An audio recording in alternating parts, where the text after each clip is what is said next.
नमस्कार दोस्तों, स्वागत है आपका आपके channel one nation one exam पे।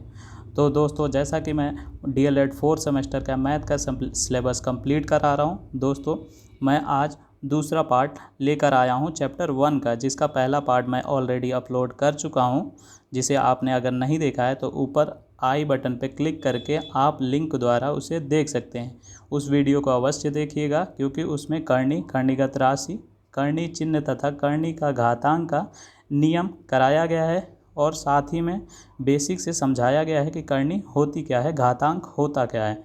तो उसे अवश्य देखिएगा, और साथ ही में अगर चैनल पे पहली बार आए हैं तो चैनल को सब्सक्राइब करने के साथ बेल आइकन पे क्लिक कर दीजिएगा। तो चलिए दोस्तों, आज हम इस वीडियो में देखते हैं करनी और घातांक के कुछ महत्वपूर्ण प्रश्नों को, जो आपके लास्ट ईयर पूछे गए हैं, और सिर्फ वही प्रश्न हैं जो आपसे बार बार पूछे जाते हैं, या फिर मैंने कोशिश किया है कि हर एक कॉन्सेप्ट पे एक प्रश्न अवश्य हो। तो वीडियो एंड तक ज़रूर देखिएगा, क्योंकि ये वीडियो आपके लिए बहुत महत्वपूर्ण हो सकती है। तो चलिए आज का पहला प्रश्न देखते हैं। पहला प्रश्न है 5 की घात 5 डिवाइडेड बाई 5 की घात 2। तो दोस्तों, मैंने लास्ट वीडियो में आपको बताया था कि अगर आधार समान हो, सेम हो, तो जो घातें हैं अगर डिवाइड हो रहा है बीच में, तो घातें सब्सट्रैक्ट हो जाएगी, यानी घटा दी जाएगी। तो आधार सेम है तो आधार एक बार लिखेंगे, उसके बाद डिवाइड का साइन लगा हुआ है बीच में, तो जो घात है वो घटा दी जाएगी। तो इसका उत्तर हो जाएगा 5 की घात 3। इसे आप उत्तर लिख सकते हैं, या फिर इसको आगे भी सॉल्व कर सकते हैं, जिसमें 5 गुणे 5 गुणे 5 करके आप इसको सॉल्व करेंगे तो आपका उत्तर आ जाएगा 125। तो दोस्तों, पहला प्रश्न हो गया। उम्मीद करता हूँ आपको समझ में भी आ गया होगा। दूसरा प्रश्न देखते हैं। दूसरे प्रश्न में आपसे पूछा गया है 4 की घात -2 गुणे 4 की घात 2। तो दोस्तों, यहाँ पे बीच में गुणा हो रहा है, तो जो हमारी घात है वो आपस में ऐड हो जाएगी।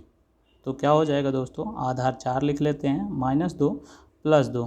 तो आपको पता होगा कि -2 में जब +2 जोड़ते हैं तो ये 0 आता है, यानी आधार 4 की घात 0 हो जाएगा। साथ ही में मैंने आपको लास्ट वीडियो में बताया था कि a की घात अगर 0 हो तो उसकी वैल्यू 1 आती है, यानी 4 की घात अगर 0 दिया हुआ है तो उत्तर आ जाएगा हमारा 1। तो दोस्तों, दूसरा क्वेश्चन भी हो गया। अब चलिए देखते हैं आज का तीसरा प्रश्न, जिसमें लिखा हुआ है 25 की घात 3। यानी जो भी घात लिखा हुआ है उसके साथ में जो आधार है उसको 3 बार गुणा करना है। तो 25 गुणे 25 गुणे 25। तो जब हम 25 को 3 बार गुणा करेंगे तो जो हमारा उत्तर आ जाएगा 1 5 6 2 5। तो दोस्तों, तीसरा प्रश्न भी हो चुका है। अब हम देखते हैं चौथा प्रश्न। चौथे प्रश्न में कह रहा है 3 की घात 4 का मान कितना होगा। यानी दोस्तों, 3 की घात 4 का मान बताना है, यानी 3 को हमें 4 बार गुणा करना है। तो हम इसको गुणा कर लेंगे। 3 तिया 9, 9 तिरी 27, और 27 गुणे 3 यानी 81। तो जो हमारा चौथा प्रश्न है उसका उत्तर आ जाएगा 81। अगला सवाल देखते हैं, जो आज का पांचवा प्रश्न है 4 गुणे 5 की घात 2 + 5 गुणे 4 की घात 2। दोस्तों, ये क्वेश्चन थोड़ा कन्फ्यूजिंग है, लेकिन आप इसे इस रूप में अवश्य देखे होंगे, xy² + yx²। इसमें आप क्या करते हैं, जो कॉमन है दोनों जगह लिखा हुआ है उसको कॉमन ले लेते हैं, यानी xy कॉमन ले लेंगे तो क्या आएगा, यहाँ जो 2 बार है वो 1 बार बच जाएगा, जो यहाँ 2 बार है वो भी 1 बार बच जाएगा। तो वैसे ही यहाँ भी करना है आपको। 4 गुणे 5 को कॉमन ले लेना है, उसके बाद जो यहाँ 2 बार है यानी 5, यहाँ जो 2 बार है यानी 4, उसको ब्रैकेट में लिख लेंगे। उसके बाद जो बाहर लिया है वो 4 गुणे 5 यानी 20 हो जाएगा, और उसके साथ ब्रैकेट में जो है उसको जोड़ देंगे तो 4 और 5 9 होता है। तो 9 को फिर 20 के साथ गुणा कर देंगे तो जो हमारा उत्तर आ जाएगा वो आ जाएगा 180। तो पांचवें प्रश्न का उत्तर आ जाएगा 180। अगला सवाल देखते हैं दोस्तों। अगला सवाल दिया हुआ है आपको 0.000032 की घात 0.6। तो ऐसे प्रश्न में हम कोशिश करेंगे कि पहले दशमलव को हटा लेते हैं। दशमलव को हटाते ही दशमलव के नीचे 1 आ जाएगा, फिर जितनी संख्या है उतने 0 आ जाएंगे, 1 2 3 4 5। तो 1 2 3 4 5 और यहाँ पे भी वही करेंगे। यहाँ पे दशमलव की जगह 1 और एक संख्या है तो 1 0। अब यहाँ देखते हैं कुछ कट रहा है तो काट देते हैं। 2 3 6 और 2 5 10, यानी जो घात आ गई वो 3/5 आ गई। अब हमारे पास जो प्रश्न बचा है वो 32 बटे में 1 के साथ 5 0 की घात 3/5। तो दोस्तों जो ये बटे में 5 लिखा हुआ है इसको हमें कोशिश करना होता है कि ये हम कैंसिल कर दें। तो 32 को हम क्या लिख सकते हैं, 2 की घात 5, और हम इसको क्या लिख सकते हैं, ये हम लिख सकते हैं जितने जीरो हैं उसी प्रकार से उतनी घात लग जाती है, यानी 10 की घात 5 की होल घात 3/5। अब मैंने आपको नियम बताया था कि अगर a की पावर n है, b की पावर भी n है, तो ab की होल पावर n हो जाती है। इसी प्रकार यहाँ पे 2/10 की होल घात 5 हो जाएगी, और हमारे पास पहले से 3/5 है तो 5 से 5 कैंसिल हो जाएगा। तो हमारे पास जो बचेगा वो 2/10 की घात 3 बचेगा। और यहाँ से हम क्या कर सकते हैं, या तो यहाँ से 2 का क्यूब कर दें, 2 का घन कर दें और 10 का घन अलग अलग कर दें, या फिर आप यहाँ पे ये भी कर सकते हैं कि नीचे 1 0 है, नीचे 1 0 है तो हमारा 0.2 आ जाएगा, और 0.2 आ जाएगा उसके बाद हम उसका घात कर देंगे। ठीक है दोस्तों, तो घात कर रहे हैं यानी क्यूब कर रहे हैं, तो 3 दशमलव के बाद 3 पॉइंट के बाद 3 संख्याओं के बाद पॉइंट लग जाएगा। तो 2 का घन क्या होता है 8, और कितने के बाद पॉइंट लगाना है, तो 1 2 3। तो जो हमारा 6th प्रश्न है उसका आंसर आ जाएगा 0.008। अगला प्रश्न देखते हैं। अगला प्रश्न भी दोस्तों इसी प्रकार का है। इसमें आपको क्या दिया हुआ है, 0.0000125 की होल घात, ये जब यहाँ से हटाएंगे तो इसकी घात 1/3 हो जाएगा। तो यह प्रश्न भी छठे प्रश्न की तरह दिया हुआ है। तो आपका यह होमवर्क है कि आप इस प्रश्न को करें और नीचे इसका आंसर कमेंट करें। तो चलिए दोस्तों अब 8वां प्रश्न देखते हैं। 8वां प्रश्न दिया हुआ है 2 के बाद लिखा हुआ है √2 के समतुल्य करनी होगी। यानी दोस्तों जो ये संख्या लिखी हुई है इसको हमें करनी के रूप में करनी के अंदर इसको लिखना है। तो दोस्तों यह तो पहले से करनी के अंदर लिखा हुआ है, इसे भी हमें करनी के अंदर लिखना होगा। तो यहाँ पे क्या हुआ है, यहाँ पे वर्गमूल लगा है, यानी 2 का वर्गमूल करके 2 का वर्गमूल होता है 4, और उसको करनी के अंदर लिख देंगे। यानी 2 को हम अगर √4 लिखते हैं तो कोई फ़र्क नहीं पड़ता है। उसके बाद जो इसके आगे लिखा हुआ है इसको इसके साथ गुणा कर देंगे, तो ये हमारा आंसर आ जाएगा √8। तो प्रश्न नंबर 8 का उत्तर हो जाएगा वर्गमूल 8।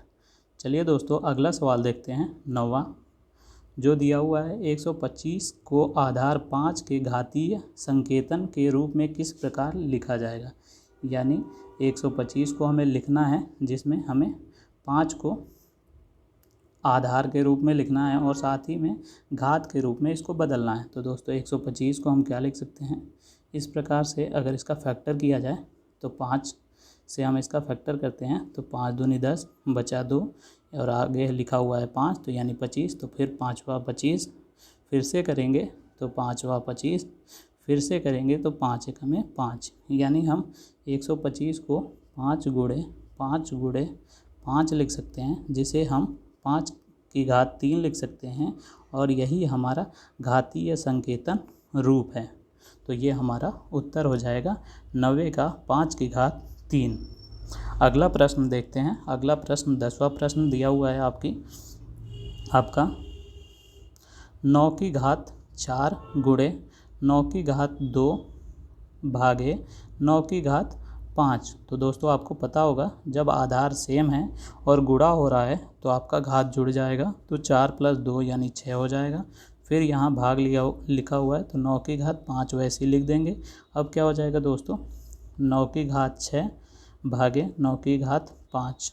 तो यहाँ भी आधार सेम है, 9 है, और साथ में पावर अब क्या हो जाएगी, डिवाइड साइन लगा हुआ है तो घट जाएगी, यानी 6 में से 5 गया 1, तो इसका उत्तर हो जाएगा 9 की घात 1 यानी 9।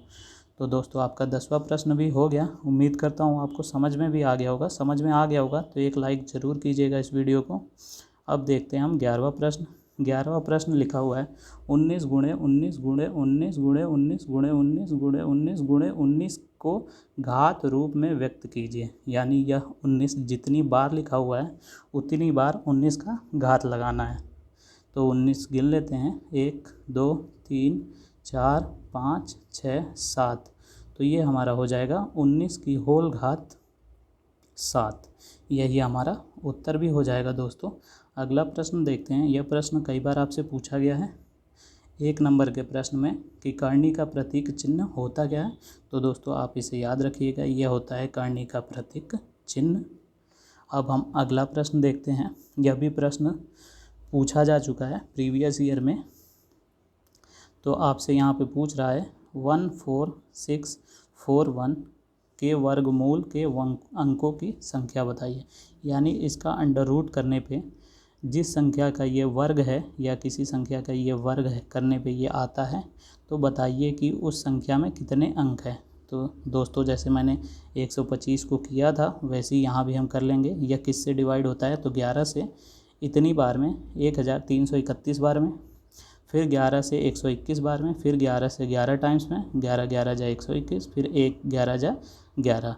तो दोस्तों इसके फैक्टर्स आ गए 11 गुणे 11 गुणे 11 गुणे 11।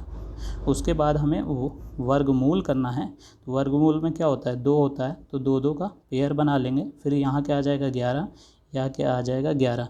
तो 11 गुणे 11 कर देंगे तो इसका जो वर्गमूल आएगा वो हो जाएगा हमारा 121। तो दोस्तों अब हमें बताना है 121 में अंकों की संख्या। तो यहाँ कितने अंक हैं, 1 2 3। तो दोस्तों हमारा इसका उत्तर आ जाएगा 3। तो दोस्तों उम्मीद करता हूँ आपको 13वां प्रश्न भी समझ में आ गया होगा। अब चलिए देखते हैं आज का 14वां प्रश्न जो दिया हुआ है √3 की पावर 5 गुणे 9 का वर्ग बराबर 3 की पावर n गुणे 3 √3। तो देख रहे होंगे दोस्तों यहाँ पे भी 3 है, यहाँ भी 3 की पावर लिख सकते हैं, 9 को 3 में कन्वर्ट कर सकते हैं। 9 बराबर 3 गुणे 3। यहाँ भी 3 लिखा हुआ है और यहाँ भी 3 लिखा हुआ है, तो हम सबको 3 में बदल लेंगे। तो यहाँ क्या हो जाएगा, √3 लिखा हुआ है तो हम इसको लिख सकते हैं 3 की घात 1/2। 3 की घात 1/2 और 5 पहले से लिखा हुआ है तो यहाँ क्या हो जाएगा 3 की घात 5/2। फिर आगे क्या लिखा हुआ है 9 का वर्ग। तो 9 को क्या लिख सकते हैं 3 गुणे 3 यानी 3 का स्क्वायर। तो ये क्या हो जाएगा 3 का वर्ग का होल वर्ग। उसके बाद दोस्तों क्या हो जाएगा, यहाँ पहले से लिखा हुआ है 3 का पावर n तो इसको ऐसे ही रखेंगे।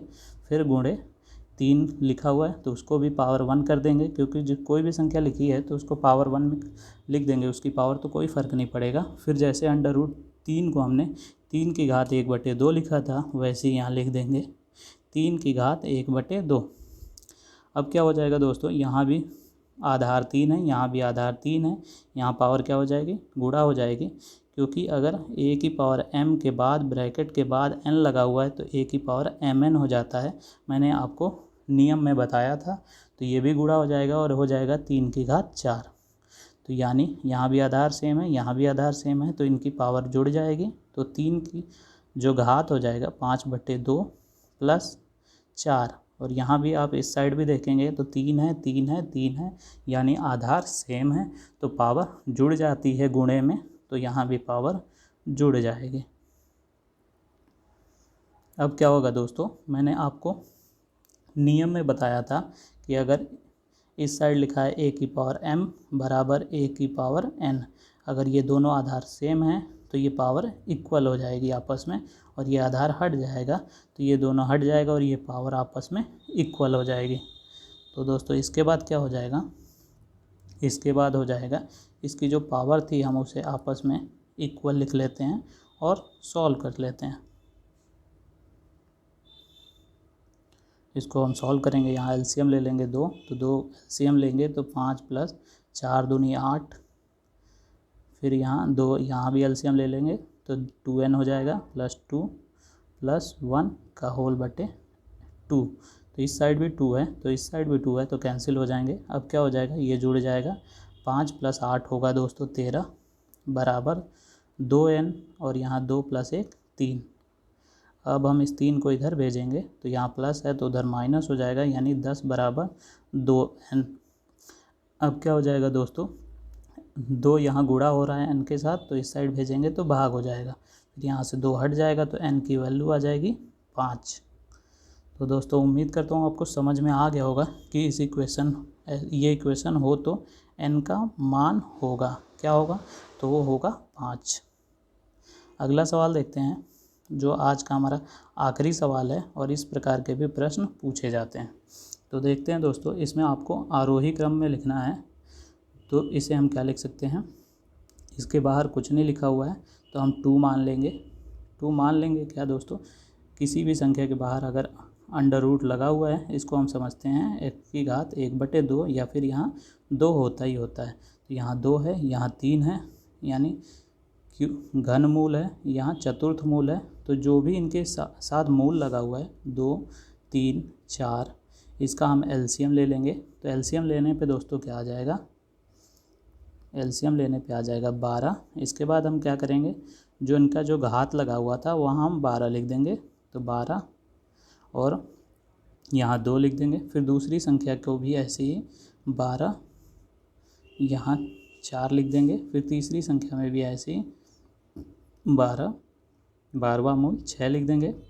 अब यहाँ दोस्तों क्या था, 2 था, तो 2 को 2 से डिवाइड करेंगे 12 को, तो कितना आएगा, 2 × 12, तो यहाँ 6 हो जाएगा। 3 × 4 12, तो यहाँ 4 हो जाएगा। 4 × 3 12, तो यहाँ 3 हो जाएगा। अब इसको हम सॉल्व कर लेंगे तो क्या आ जाएगा दोस्तों, 12वां मूल 64, 12वां मूल 256, यहाँ 4 को 4 बार गुणा करना है। यहाँ फिर 12वां मूल 216। तो दोस्तों अब जो सबसे छोटा है वो हमारा सबसे छोटा होगा, जो सबसे बड़ा है वो बड़ा होगा। तो हमें इसे आरोही में लिखना था, तो जो सबसे छोटा है हम उसे पता, तो इसका दोस्तों क्या आया था, इसका आया था 12वां मूल 64। इसको सॉल्व करने पे क्या आया था, तो 12वां मूल 256, और इसको सॉल्व करने पे क्या आया था, 12वां मूल 216। तो सबसे जो छोटा है वो ये हो गया, यानी √2।